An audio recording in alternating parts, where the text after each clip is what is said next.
Psychedelics today. This is one of our Friday episodes. I'm joined by Alexa. Jesse, how are you doing today? I'm good. How are you doing, Joe? Pretty good. Beautiful snowy day here in Colorado. Kind of one of my favorite types of days. So really excited. Nice. Yeah. And we have a lot of interesting stuff to talk about today. I'm really pumped that we're doing these Friday weekly segments again. It's been too long since we've been doing these, and glad you got to was that your premiere last week on the show? It was. Yeah, it was really cool. I learned so much. It's really amazing to see all of the news coming out weekly in relation to the psychedelic world. So it's awesome. Yeah, it's a big deal, right? There's so much huge acceleration in research, I think is one of the better ways to put it. You know, we've been at kind of a really baseline for decades, and then all of a sudden things really exploded in the last couple of years, and it seems like exponential growth, which exponential growth in data is really important. So we can all make better decisions, right? Totally. And I've even, just talking to people in our world, been learning about different opportunities to actually participate in research studies. And as more research comes out, it's something that we can look forward to for those of us who really believe in it and have seen the effects, to actually be part of that research. So I'm definitely keeping my eyes open for different studies in the Bay Area. Please contact us if you know of any. I'd love to sign up. Yeah, that's actually a really cool call to action there. So if people really want to get their studies listed, reach out. We would definitely love to put that up there. info@psychedelicstoday.com is a great way to get into our world. It's interesting, right? I kind of am horrified to do psychedelics in a lab, but I'm also kind of curious too. What does that look like?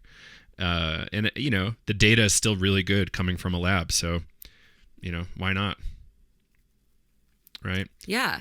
No, totally. And I mean, I was just talking to someone who says they're paying people and this is expensive. So for people who maybe are interested but don't have the resources to do it themselves or don't feel comfortable with a facilitator or underground, it's just a different method for the same medicine in a lot of ways. Yeah. And, tangent that I didn't prepare you for, but I was doing an interview for Colorado Public Radio yesterday, and I talked about how the recent decriminalization push in Colorado looks a lot more like legalization. And what that does is actually makes the underground a lot safer. So now the secrecy doesn't need to be as severe for the most part. And so hopefully people can start sharing more. And it doesn't feel like you're, quote unquote, narking on your colleagues or something, or the person who gave you the substance, right? It's a big deal.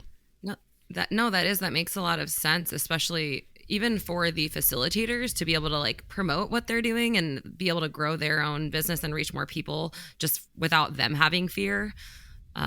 It also, I would imagine, changes the actual sessions and their work when you can remove that layer of we're doing something wrong or illegal or there's shame or whatever. So that is cool to hear that's an effect that you wouldn't necessarily think of. Right. It's there's going to be a lot of really interesting unintended consequences, and I think most of them are going to be positive, and I'm really excited to see what they are. Yeah. So do you want to start talking about Convergence? Our conference, March 30 through April 2. You're kind of one of the big leaders here. So what's going on? Yeah, it's really exciting. It's slowly coming together. We are getting some sponsors on board. Ticket sales are in motion. We just did a big push with Early Bird. We are doing Cyber Week push too. So if you haven't gotten your tickets yet, you can use code PTInsider10. But what to expect? So the Wisdome is an immersive dome park in Los Angeles. We've got, I think, 5 domes and, a large shipping container. We're going to activate every inch of that space. We've got a really incredible tea lounge networking dome. And we've just solidified a partnership with Brothers Apothecary based out of Oregon. And they're brothers, really cool guys. All of their teas are like compostable packaging. There's a super aligned brand, and they have more than tea. They do CBD teas, they do capsules, honey, and they actually sent me some samples of this like apple spiced honey. We just made some like whiskey cider with that, and it was amazing. They have various superfoods, so I highly recommend you check them out. And they'll be also running the tea lounge from like 9 a.m. to 6 p.m. And then I think we're giving them a little break, and then all night from 8 p.m. to midnight. So when people are getting their dance on, they can take a break and lounge and get some tea. So that's really exciting. They're going to be busy. Yes. Yeah, they are. They've got a big team coming. And for our listeners, if you want to check out some of their products, they have an amazing like shroom CBD hot chocolate. And you can get 30% off all their products with the code shroom. So check them out. And then another sponsor I'm excited to share is called Hearthstone Collective, and they're another Kana company. So I know we had talked about Kana, a couple months ago on the podcast, and it's really interesting because I'm trying the products. Kana, if you don't know, it's an empathogenic plant from South Africa, and the way that Ryan, the founder, he has created a microdosing protocol. So there's no psilocybin; it's all Kana and other, I think, like mushrooms. He has a bunch of tinctures. Some are formulated specifically for brain health, some for immunity, and also just general relaxation. And I definitely struggle with anxiety. And so, his microdosing schedule has been really beneficial. And they're capsules, so it's kind of easy in terms of the method of, consumption. They'll be at the event, and we're going to have him on the podcast in a couple months, probably also to dive deeper into his work. And I'm just really excited for all the conversations I've been having with brands, but also just people who are going to be speaking and people pitching workshops. We've got a really full array of offerings and diversity and, artists. We're going to have a really cool immersive art exhibit. So it's exciting. And once we get through the holidays, we're going to have only a couple months. So we're getting close, which is really exciting. Yeah. So we've got a couple headliners locked in. We're still working out our schedule. We've got Carl Hart, who you all know is a Psychedelics Today favorite. If you haven't read his book, Drug Use for Grownups, you must. And then Hamilton Morris of Hamilton's Pharmacopoeia fame. And really excited to have both of them be our headliners. And that we probably have even more headliners. We'll see. We got 4 days of programming to fill out, so it's going to be incredible. Really, really deep kind of run through the Psychedelics Today collective mind. And also we've got a lot of students interested, and so the first 2 days are more business oriented, but we are going to be having workshops and talks tailored towards just anyone wanting to get into the psychedelics industry. So not just for investors and, business people, but also for really anyone who wants to expand into an industry that's more aligned. So we invite everyone. You can reach out to us if you have any questions. You can email me, Alexa at psychedelicstoday.com, to talk about opportunities. And I think we'll just keep sharing updates as they come. Right on. Yeah. Can't wait to see you all there. The more people that keep telling me they bought their tickets and they're going to see me there, the more excited I am every single day. So, I guess let's dig in on the first article here that you've kind of put down. There's a new study talking about this reactivation phenomenon with 5-MeO DMT. But you made a really interesting point earlier. Not everybody knows these things. I assume people have a lot of knowledge when they listen to us, and I'm maybe a little sorry about that for assuming. But, 5-MeO DMT is very different from what people normally think of as DMT. DMT is the substance, typically speaking, that Rick Strassman used in his early research that reopened the psychedelic renaissance in his lab. I think it was the University of New Mexico, if I'm not mistaken. And that's commonly smoked. People are putting it in vape pens now. It's the primary psychoactive component of ayahuasca. And it's kind of part of our common lexicon now, DMT. Like you'll hear soccer moms talking about it. I got this DMT vape pen. It's pretty cool, but I don't know if it's part of my regular routine, things like that. So it's an extraordinarily powerful psychedelic. It's very, very strong. It's certainly not for everybody.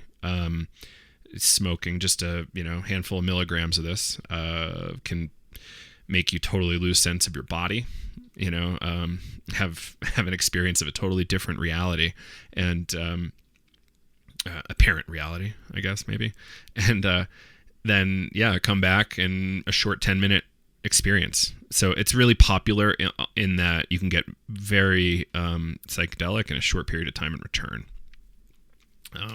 I've never tried DMT or haven't had that experience, but what's really cool from what I've heard is a lot of the experiences that people talk about are really similar, like seeing these beings. And one of my best friends had told me about his experiences. He saw this like dragon. It was covered in eyes and like this but it was very real, like felt like he was communicating. And this research isn't talking about that phenomena, but it's similar in that multiple people having similar experiences. And like, how do you explain that?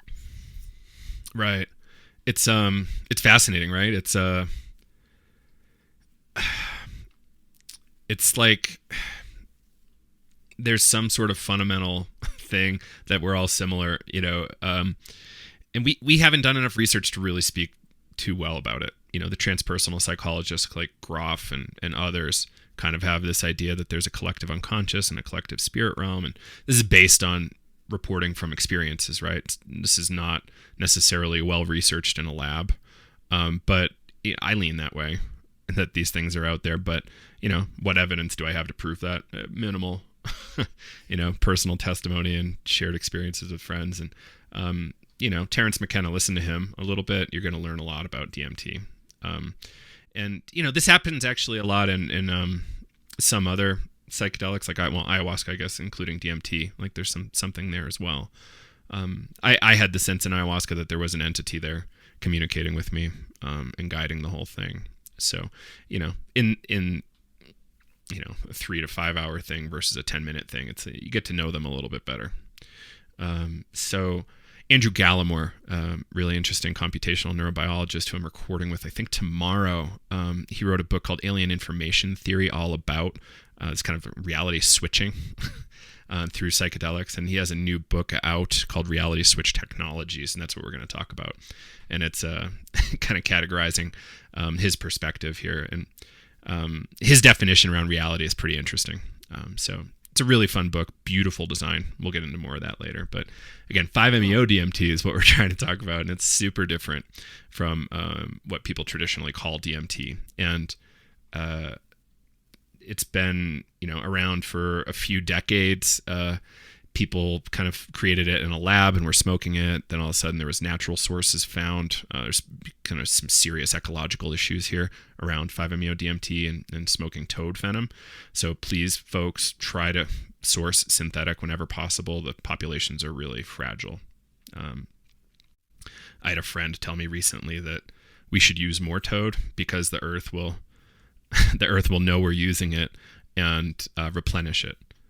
Based on his reading of braided sweetgrass or something like that, braiding sweetgrass. So I'm like, I don't know, dude. I'm more of a traditional conservationist, I think. Maybe just leave them alone. There has been research out of Maastricht University suggesting that the subjective experience is identical. And in fact, synthetic is safer because you can dose better. So that's where it's at there. And then it's a different experience, what was the Arrowwood's kind of quick title is Chemical Terror or Chemical Bliss. I hear that some people get a little freaked out for 10 minutes, and it's like a pretty scary, somewhat traumatic experience, if not very traumatic experience. Most people have the most amazing experiences though when they come back.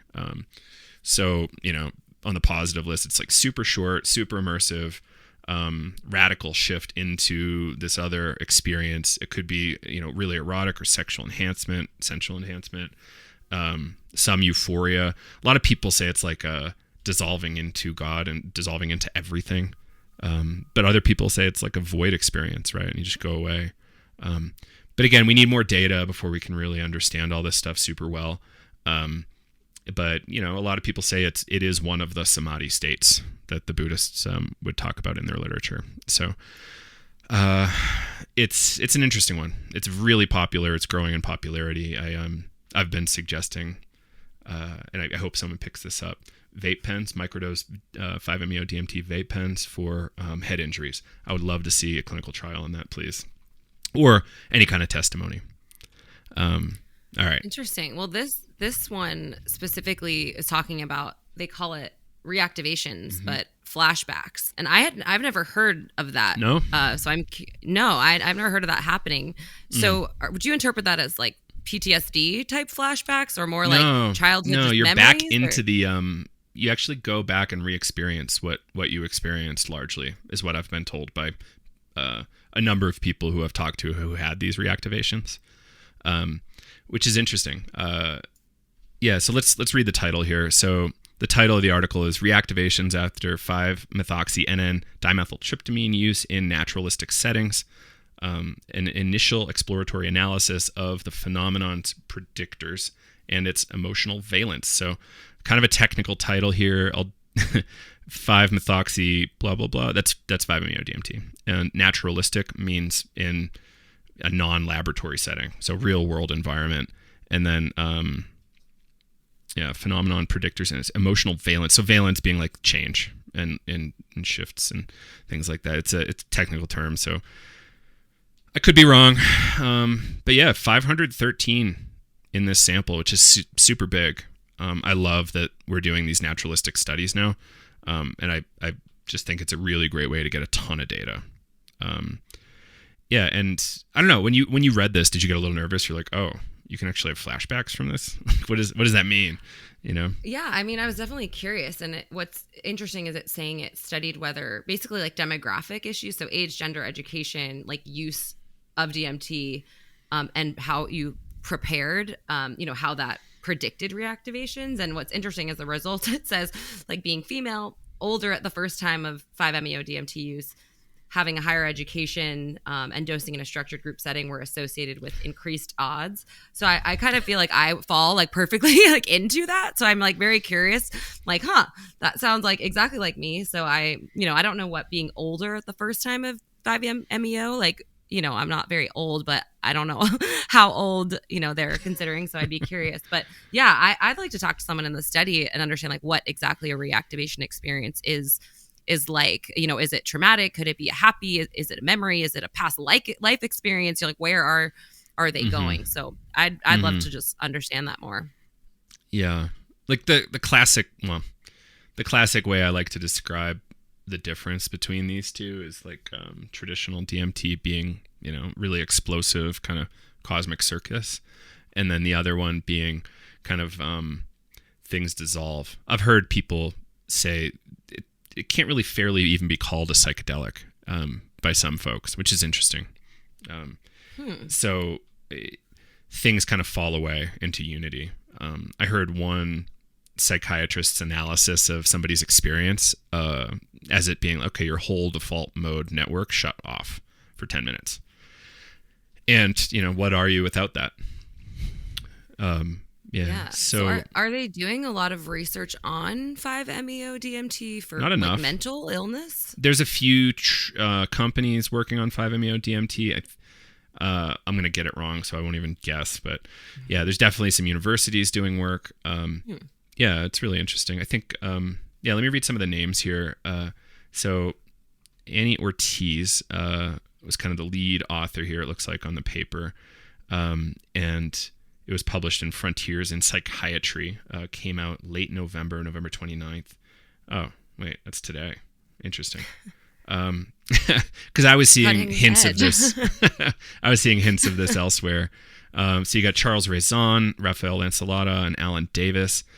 So these folks, Annie, Raphael, and Alan, all have a longstanding interest in researching and doing some really good quality research around 5-MeO DMT. So happy to see they're continuing that. Charles Raison is the surprising name there. Charles I've been aware of, but haven't been too close to Charles's work. But it looks like he's... actually, I got to meet Charles in Vermont this summer. I had to pick up his... Google his name, and then I remembered. Yeah, he was at the that conference up there over the summer solstice. It was great. Oh. So, yeah, it's an interesting team. It's I'm just happy they're keeping it going. And yeah, just a quick glance on the paper, I didn't see a ton, like nothing super obvious on age, but I did see some interesting stuff. I love this. Like, let's read the conclusion there, and you kind of summarized it. Most often, reactivations are neutral or positive. Some people really love the fact that you get that reactivation. But yeah, more information is needed to best identify individuals most likely to experience a reactivation as a negative event, to prevent such potential challenging outcomes. Yeah, like it's to be avoided. Like if we can avoid really seriously scary experiences, we should. Sometimes they're just part of the ride in the psychedelic ecosystem, and we can develop tactics and systems around that. In research, it's hard though. Researchers really need to, carefully consider what do you do with people when they get a little scared or spooked or whatever, or traumatized. Because it does happen. What Groff had going for him was he had a whole inpatient hospital he could work with. So patients could get discharged at his discretion. So, in a lot of these studies, people just could leave probably. Right. And go home. Yeah. So, at least in the MAPS trials, people stay overnight. I think that's good. Yeah. Yeah. That is cool.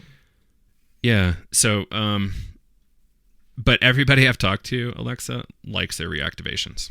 So, really? And what they like to say is they've never happened at a challenging moment. They only come up, and this is a small sample size, everybody. So I know this is just kind of a bit of speculation here, but it doesn't happen when you're driving. It happens when you're kind of in a relaxed situation. Like say you flew to your ceremony and flew home, like on the plane ride home, you would have a reactivation. Oh, so it's after. I see. It's more like the flashback like I've heard about with LSD. I think my uncle actually was like getting flashbacks, and he's like really scared of LSD. He did it in, the 60s or the 70s. So yeah, I see. Let's it's talk not about like that during after, the experience. but I want to do that. Okay. No. It's not like your childhood material popping it. up in mid-experience. This is happening like days, weeks later. Wow. Yeah. So I don't know like how long it's been happening after. Okay. Yeah. Now I don't know if I want to do it. Norm Macdonald, do you know that Canadian comedian recently deceased? He's one of my favorite comedians. He had a whole stand-up skit about flashbacks and how he thought it was a really good deal because, acid's already pretty affordable. And then all of a sudden you get back in it again for free. But, this is largely not a real phenomenon. What they're getting at is HPPD or visual snow, hallucination, perception persistent disorder or something like that. So the P's might be flipped, everybody. And then visual snow, where your visual field can become like static. And typically what happens there is people were using street LSD really young. And that seems to be like the two biggest cases. This is really, really, a small set of LSD users get this. Kyle's been a little public about his, but eventually it usually resolves. There are people who have had it for years, in some cases decades, and there needs to be more research here. This is like a really fringe issue. So as a result, just like cluster headaches, there hasn't been a lot of energy put in by the establishment to look at these things, because science is really utilitarian. How do we help the most people? Not how do we help this small sliver, usually. But I think there's techniques that we can develop here. I've had some really interesting conversations about resolving HPPD in the last year or so. So I think that would be interesting to learn more about in terms of destigmatization, because I think that's something I've heard is like a big fear, specifically with LSD. Mm-hmm. People are like, oh, but what about, flashbacks? And, it'd be just interesting to know like how many people, like what percentage of people actually experience that. And to your point, like in a negative way, and even understanding like how often it happens. And I'll have to ask my uncle for more detail. Yeah, no, it's totally worth it. Have a conversation with Kyle too. It's wildly small percentage. Like, wow. Like yeah, I don't even want to give you a number. It's that small. But we do need to help these folks, because as these medications become available through the FDA, we're going to need to deal with those folks in a helpful way. And there's people out there right now that need help. And, I wanted to, one last caveat here. We don't actually know for sure that the things causing these experiences, this HPPD or visual snow, was in fact LSD, right? Because we don't have safe supply. So it's all, word of mouth, and you can't really drug test for it very well. So it could be something else, right? Torsten Passy, I think, said it was kind of a trauma response. He's a German medical doctor, I believe, who wrote The Science of Microdosing Psychedelics, and we asked him about it. And that was his response, some sort of latent trauma getting triggered by the psychedelic experience, and then, having a persisting effect. But yeah, I think this is something we should absolutely dig into. Like, we came really close to doing an IRB approved study on this. We just, got distracted. But I hope somebody's going to do it, and maybe it's us still. But if anybody else wants it, take it, please. Well, it sounds like this is a good first step too. Yeah. This, study that they're doing. So exactly. And I wonder, like, it would be actually really interesting to compare this 5-MeO reactivation phenomenon with the LSD, HPPD phenomenon. Yeah. It's a good one. Yeah. Cool. So I'd be curious if just because LSD trips, are longer than DMT, like if the reactivations have like different lengths, relating to the substance as well, or if that doesn't, That's necessarily have a relation. Yeah, I'd be curious. Yeah. Yeah, that'd be really fun to look into. So, yeah, I guess I'm good on this one, unless you have anything else on this 5-MeO article. No, I don't think so. Something you said earlier kind of relates to this next one, when you were just talking about Colorado and just the process I wanted to of weasel Colorado and Oregon into this conversation too, but I'll let you lead. Yeah. Well, no, you go. Well, I mean, I'm from New York, so I definitely was like, this is interesting. But there was an article released this week, I think, on Bloomberg, or was it November 18? So I guess that was last week. Yeah. New York cannabis farms have $750 million of weed and nowhere to sell it. So this is really interesting because I don't know anything about the weed market in New York, and I want to because I, have a history in cannabis and I'm from New York. But so it turns out that last year, over 200 cultivation licenses were distributed spring 2021, which is awesome. Come, a year and a half later, all of these farms are harvesting. They've got flower and hundreds of thousands of pounds of weed worth hundreds of millions of dollars. And there's no retail licenses that are live. And not only are there no retail licenses, like people need, even if, the goal is that they'll get a license tomorrow, they still need to like build a storefront and like build a business. So anyway, this is kind of scary and not great for a lot of these farmers and this medicine that's just sitting there. And, one thing the article says is it is kind of feeding this gray market, because it's really tempting for these farmers to then like try to offload their the flower to people who will buy it. And what's also just one other point, and then I'll let you, add your opinions, is that they can't sell, to Massachusetts or across state lines, which I think like that needs to change because it's just so silly. They're like right there and they have all this flower. There's a huge demand. So, this is an accessibility issue, and it's also a social issue because one of the farms that was interviewed is a Rockefeller family hemp farm termed Cannabis farm. And, they're very open. Like, we have facilities we can store this in. It's not really an issue for us. But these small farmers who this is their, livelihood, like they can't even afford to really keep this fresh and the value just goes down. And so I don't know. Do you know anything, like any insights on New York beyond this? What I've been told is New York has a reasonable equity program by, comparative standards. It's still not great. Obviously, this $2,000 application fee for people, with a record is tough, not to mention starting a business. Anyway, I think what's happening in the background is people are just jockeying for position. like New York has been so slow to come online, in part because well-moneyed people are trying to, jockey for position here, try to make sure, who has the first Madison Avenue, cannabis shop. It's a funny idea, but it's true. Like, I'm pretty sure. This is kind of what we saw in Ohio. There was, I think, 5 licenses that some very wealthy people were fighting for. And New York is way bigger financially and population-wise than Ohio, so the stakes are higher.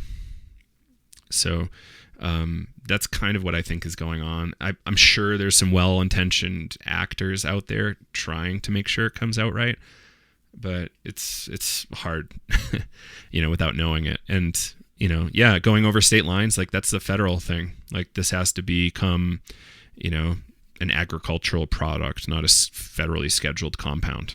It's really unfortunate.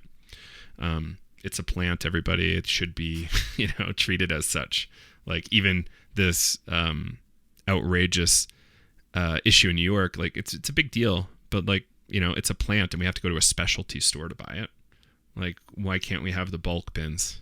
Bring our own containers, get rid of that waste problem there. Oh, yeah. Yeah. And, like, all the regulation is kind of forcing indoor grows for the most part, too.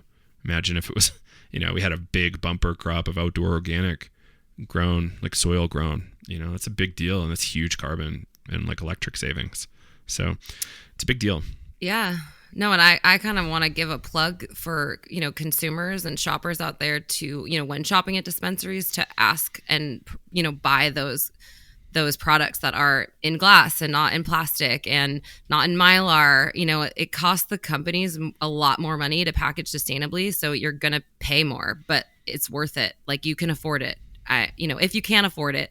And just asking if you don't see any that look sustainable. Like, I worked in a dispensary for 2 years, and the consumers, it's not just in weed, obviously. Consumers control capitalism. We need to ask for what we want. So, like, just better quality products, across the board. And, that's going to also happen when it comes to mushrooms. And there's a couple of mushroom dispensaries popping up in San Francisco, friends are telling me about. And they're not quite there. I think most of the packaging is still aligned or at least somewhat conscious. But I've always just encouraged people, like, you really do have a voice. And especially with, like, to your point of outdoor grows, and just asking, like, what are sustainable, who are owned by diverse small family farms. Like, ask about the farmers, ask about the lab results. Like, all this information is available. So just encouraging, conscious consumption. So this is a good transition. There's a few major points here into, the coming psychedelic markets in Oregon and Colorado, right? So you have to get a license to manufacture a product, to grow mushrooms, to be a facilitator, and to facilitate at a certain location in Oregon. What if nobody can facilitate for 6 to 12 months? Like, the voters of Oregon kind of pushed for January 1 to be the go date, but I don't believe there's going to be any real available product, no licensed, like, ready to go facilities, and, a very small handful of trained facilitators. So it's going to be a really interesting situation. And we could see a really similar thing. And, very much like cannabis, why wouldn't people keep going to the black market in a, decriminalized state? It's cheaper, possibly grown in a way that's more in line with your ethos. If you're kind of coming from a religious perspective, do you really want your sacrament to go get tested in a government lab first? Maybe, but I don't know. Once the Catholic sacrament gets made holy or whatever, however you would say that, do you really send that off to a lab first before getting consumed? So it's an interesting conversation. It's a hard one, but yeah, the black markets are here for a big reason. In cannabis, the product is often way better quality, cheaper, and you have a relational situation with the grower sometimes. So why would you go to Walmart weed instead of, like, the guy down the street that's been doing it for decades, right? So we're going to see the same thing in Colorado, I'm sure.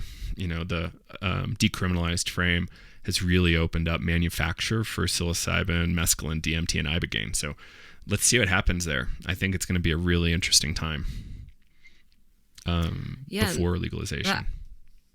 That kind of leads also into the next article, which I was really excited to see because, we're talking about accessibility and just safety and efficacy when we're dealing with, sick people, like really sick people who are potentially relying on this medicine to live or just to, survive the hardest experiences of their lives. And so this, are you good to move on to the next one, Joe? Probably. Yeah. Okay, cool.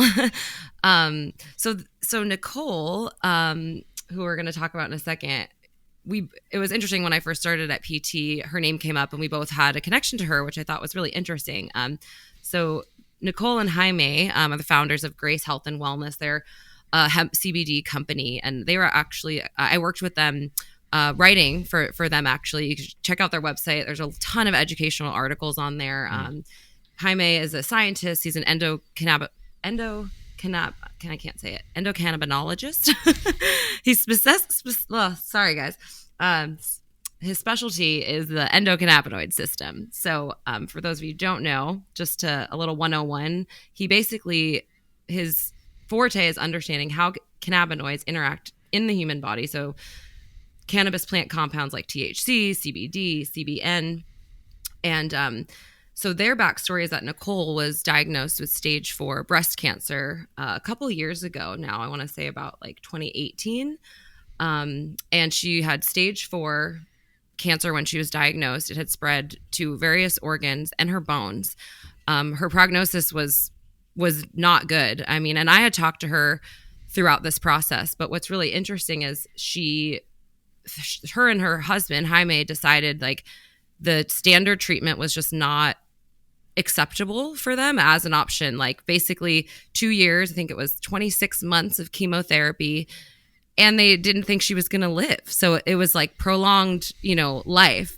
And so when she started her treatment, and this is really exciting because they ended up making it a research study. It's published in Sage Journals, and it's called Raising Awareness, the implementation of medical cannabis and psychedelics used as an adjunct to standard therapy in the treatment of advanced metastatic breast cancer.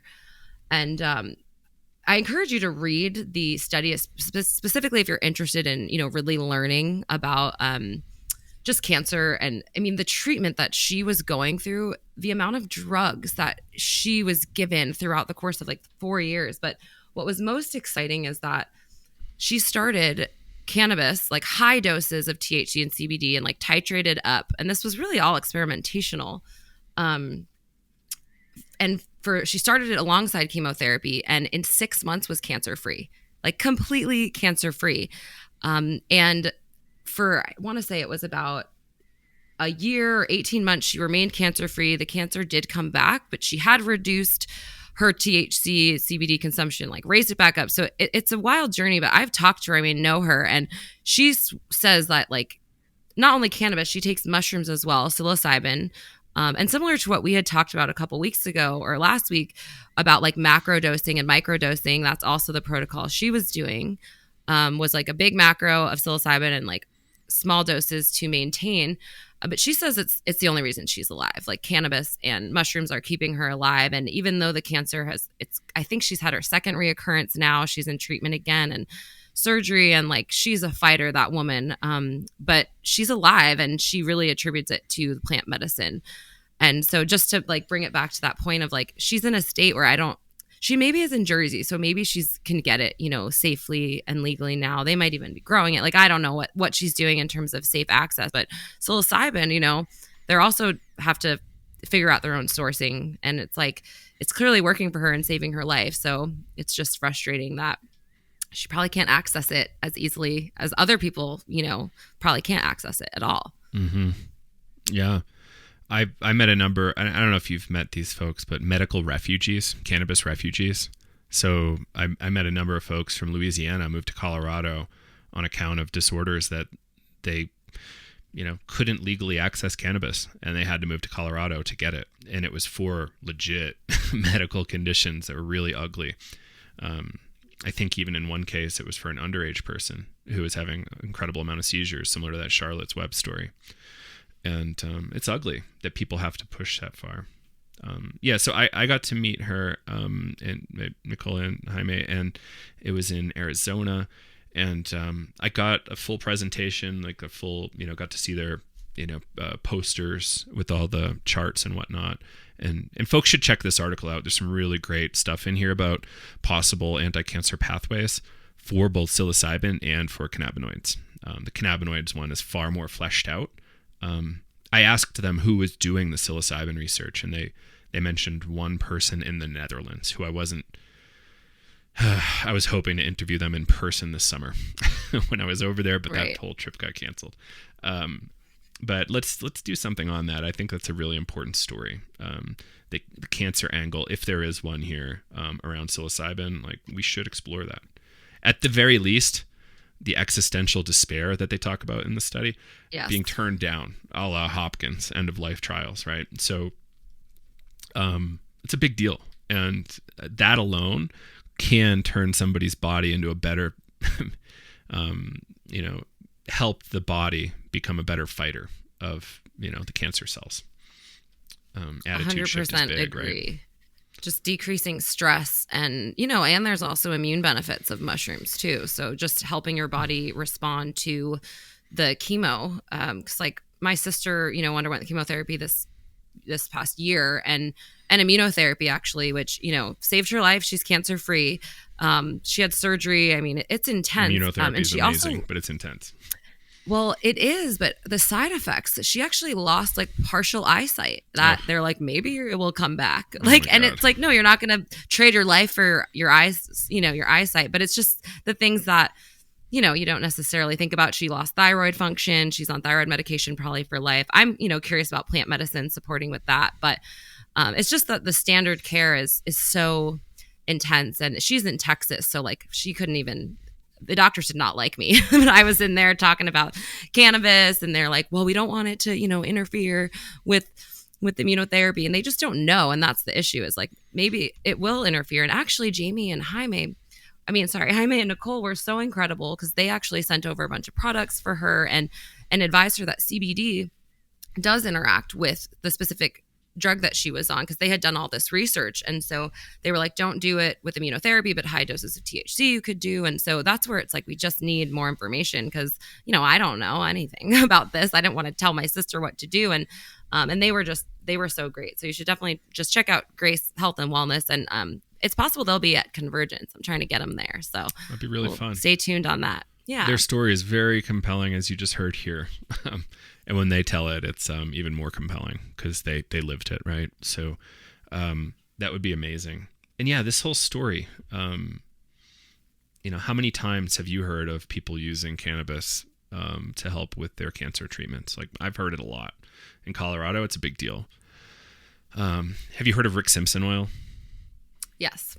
Yeah, that was one of the biggest things in Canada's cannabis history. I believe he was a veteran and he just took matters into his own hands and made a hyper intense oil.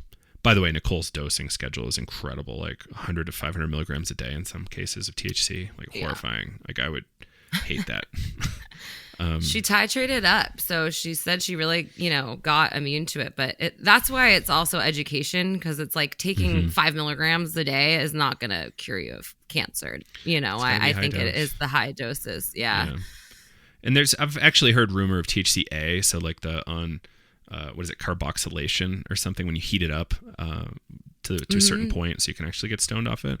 Like, I've heard there's some pretty substantial benefits to THCA as well in terms of anti-cancer. I've not seen the data. This is speculative until I've read the data. So, that one's a big deal too. And, what if psychedelics could help? Charles Nichols is doing really incredible work on anti-inflammatory properties of psychedelics, and DOI is the one that's most of interest right now in regards to anti-inflammatory stuff. So it could treat so many conditions, but we're a long way from seeing it prescribable. But, we do have this new federal right to try law. Have you heard of this one? No. Oh, it's a big deal. So any drug that has passed phase 1, and you've kind of exhausted some options. People should read up on this. I'm not a lawyer.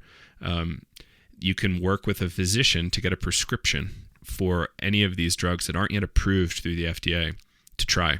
So there was a case at around the time Denver decriminalized psilocybin mushrooms, where a person with horrifying brain cancer was prescribed psilocybin by their physician in Colorado. They were on their own to source, but at least they had a prescription that ostensibly protected them, in case of arrest. So that's a big deal, and it's happened. A lot of scientists don't like it, but if people are out of options, what are you going to do? Do you choose to die comfortably, which isn't really all that comfortable, or do you keep trying? It's an interesting thing. People have to make up their own minds. Yeah, no, we deserve those options for sure. They're out there. They've been used for thousands of years. So that's where my ethos is very much East meets West. It's like take the best of Eastern medicine that we've, have millennia of, years and years of knowledge and wisdom, and like pair that with our modern medicine. It's 2023. Like they're like, making organs out of synthetics, and it's like I feel like it's time to just like marry the two and just use all of the knowledge we have at our fingertips. And I hope that doctors are coming around to that, because I think that's what really needs to happen, is for doctors to be educated. Like that's all it is. It's a lack of education, and hopefully we can have a part in in educating them. Are you familiar with the integrative medicine? Just integrative medicine as a field, as a thing. Medicine, yeah. Yeah. Mm-hmm. Yeah. So like Dr. Andy Weil, who is very psychedelically influenced, kind of founded that whole movement, I believe, with some partners, and it's a whole school in Arizona, it's a whole medical school. So it's like a new category of physician almost coming out, and I love it. It's looking at the whole body, so it's kind of like a functional medicine approach, but it is pulling in a lot of this East-West stuff that you're talking about. And I actually chatted recently to somebody about this, like those traditions, like Chinese medicine is 5,000 plus years old, I think. Indian medicine, very similar, Ayurveda. So, if not older, but, our scientific process is amazing, but it's slow and expensive, and it's not the only way to know things. Right? Totally. Yeah. No, I think we've all probably experienced it firsthand. Just, I think the pairing of the two, Western medicine has actually saved my life, but so has Eastern medicine. So, or just, psychedelics and non-traditional. So, just encourage everyone to kind of have an open mind. Doctors don't know everything either. I think that's something we're, taught. But I think nurses are also kind of stepping up and trying to learn. I mean, they're so integral in our healthcare system, and for people who are really struggling. I see a lot of there's a cannabis nurses hotline. I think it's like a 24/7 hotline you can call to get any, questions answered, and they're knowledgeable nurses. So it's exciting to see. That's amazing, actually. Yeah. Wow. Yeah. Mm-hmm. Yeah. Send me that info later. That's cool. Yeah, I will. it's a big, it's, doctors, there's limits to knowledge, right? You can't read every scientific paper. Like the last person that knew everything about science, that was 300 or 400 years ago. It's, the polymath, meaning the person that knows everything about every field, does not exist anymore. There's just too much data coming out. So you could be a polymath in a couple fields maybe. But it's just hard. And to be intellectually flexible enough to understand all of these nuances and bioindividuality and all that, it transcends where the state of medicine is right now. And it's a hard one. So you kind of have to make some leaps that aren't really super clear in the literature, right? Like doctors are prescribing drugs based on one case study, which is amazing, so people should know that. And, it's a risk for sure, but it's a good one. I'm really excited for when pain gets, MDMA for pain gets studied, right? And we can all of a sudden, get prescribed MDMA off label based on one published study. be amazing.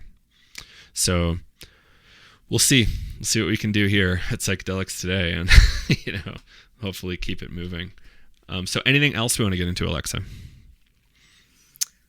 I don't think so. Any updates to share on, I don't know, our side of things internally? I think folks should stay tuned for Vital. That's all I'll say on that one. Ooh, yes. It'll be coming real soon. And then, Convergence again, everybody. We would love to see you in Los Angeles, March 30 through April 2. It's going to be an extraordinary time. Can't even really call it a conference, right? I was trying to figure out what to call it. We're giving you a 4-day psychedelic experience. I like that. And it's like conference meets festival with a lot of art installations, a lot of really great places to gather. So, introverts can come out. So, at most conferences, the sharks kind of run the room, right? But they don't necessarily have all the value. The introverts have a lot of really interesting stuff to say and are really valuable too. And these art pieces can like help inspire conversations that are really meaningful and new connections that are really meaningful. So I'm really hopeful that a lot of things will be catalyzed out of this. I actually love that you said that, because we also are hosting a networking event that will be kind of designed for those less comfortable in social settings to help, them engage in networking. So that's really cool. And just for everyone out there, if you, we are, doing some scholarships. We also have a call for applicants and participants. So that will end on December 5th. So you can go to Psychedelics Today/Convergence and apply. At the bottom, we're accepting limited number of students and, Indigenous scholarships. So we're really inviting veterans, seniors, anyone who wants to be there. We want to make it happen. So send those applications in and we'll be in touch. All right. Well, I think that's it for now. Later today I start teaching navigating psychedelics again. So I'm really pumped about that. And exciting. So, all right. Well, thank you, Alexa. Thank you, everybody, for listening. This is what are we calling this show? Psychedelics Weekly? Psychedelics Weekly. There it is. Perfect. Episode 4. Yeah. All right. So this is Psychedelics Weekly signing off. Joe Moore and Alexa. Thank you, Alexa. And we'll do it again soon. Sounds great. Bye.